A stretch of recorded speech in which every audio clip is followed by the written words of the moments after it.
শপথ পড়াবেন আমাদের মাননীয় স্পিকার, ভারপ্রাপ্ত স্পিকার যিনি এখন আছেন আমাদের, তিনি শপথ পাঠ করাবেন।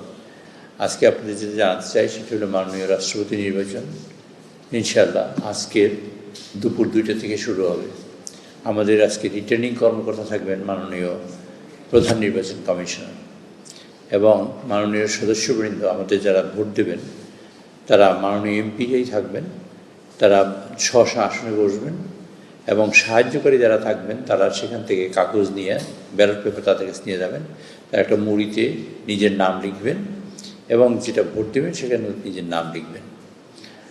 এই পদ্ধতিতে আমরা 2টা থেকে বিকাল 5টা পর্যন্ত আমরা ভোট দেব, এবং 5টার পরে আমরা তখনই সকলের উপস্থিতিতে যারা থাকবেন তাদের উপস্থিতিতে ফলাফল ঘোষণা করা হবে, এবং ফলাফল ঘোষণা করার পর বেসরকারি ফলাফল, তারপর আজকে যাতে প্রজ্ঞাপনা তার ব্যবস্থা করা হবে। ফলাফলটা সরাসরি প্রচার করা হবে টেলিভিশন। আমরা আপনাদের আজকে যেটা করব সেটা হলো মিডিয়ার জন্য আমরা করেছি, যখন নির্বাচন শুরু হবে তার ঠিক 5 মিনিট আগে থেকে লাইভ শুরু হবে, এবং আমাদের রাষ্ট্রপতি, মাননীয় প্রধানমন্ত্রী এবং মাননীয় বিরোধী দলীয় নেতা, এরা মাননীয় আমাদের বিএনপি দলীয় প্রেসিডেন্ট প্রার্থী যারা মির্জা ফখরুল ইসলাম আলমগীর সাহেব, তিনি ভোট দেবেন।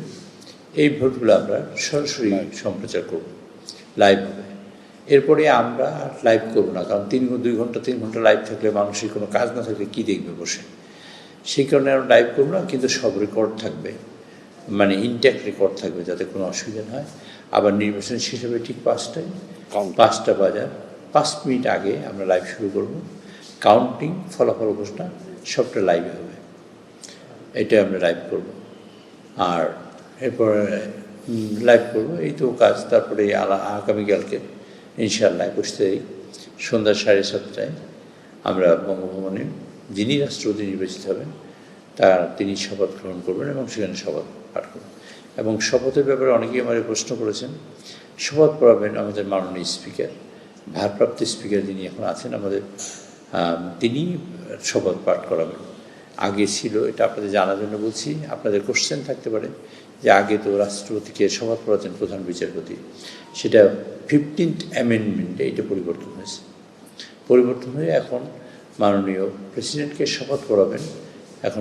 এখন যে স্পিকার, মানে স্পিকার পড়াবেন, যেহেতু ভারপ্রাপ্ত স্পিকার আমাদের যিনি আছেন তিনি স্পিকার দায়িত্ব পালন করছেন, তিনি শপথ পড়াবেন।